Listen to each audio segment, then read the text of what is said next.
নেত্রকোনায় জাতীয় নাগরিক পার্টির জুলাই পদযাত্রা অনুষ্ঠানে সংগঠনের মুখ্য সমন্বয়ক নাসির উদ্দিন পাটোয়ারি বিএনপি সরকারের আমলে সাবেক স্বরাষ্ট্র প্রতিমন্ত্রী লুৎফুজ্জামান বাবরকে জড়িয়ে বিরূপ বক্তব্য করার প্রতিবাদে নেত্রকোনায় বিক্ষোভ মিছিল ও প্রতিবাদ সমাবেশ হয়েছে।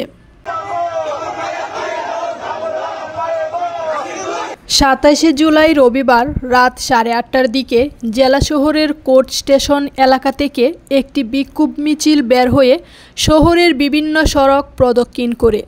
এ সময় মিছিলকারীরা এনসিপি নেতা নাসির উদ্দিন পাটোয়ারির বক্তব্যের প্রতিবাদে বিভিন্ন স্লোগান প্রদান করেন।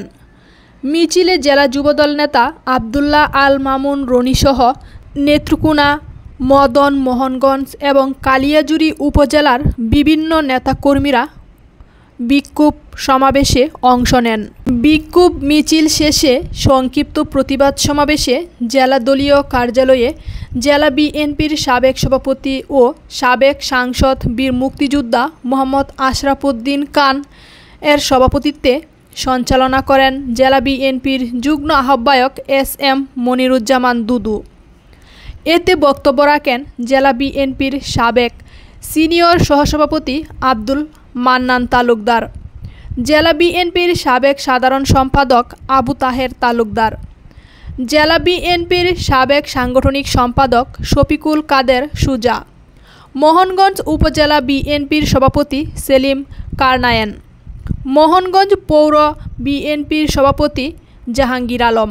আরও বক্তব্য রাখেন উপজেলা বিএনপির সাধারণ সম্পাদক গোলাম এরশাদুর রহমান, মদন উপজেলা বিএনপির সভাপতি নুরুল আলম তালুকদার, সাধারণ সম্পাদক রফিকুল ইসলাম আকন্দ, পৌর বিএনপির সভাপতি মোহাম্মদ চন্দন, কালিয়াজুড়ি উপজেলা বিএনপির সভাপতি আব্দুর রব স্বাধীন, জেলা আইনজীবী ফোরামের সাধারণ সম্পাদক মাসুদ রানা চৌধুরী, জেলা যুবদলের সাবেক সহসভাপতি আব্দুল্লাহ আল মামুন খান রনি, জেলা শ্রমিক দলের সাধারণ সম্পাদক তারিফুর রহমান রিপন, আরও অনেকেই।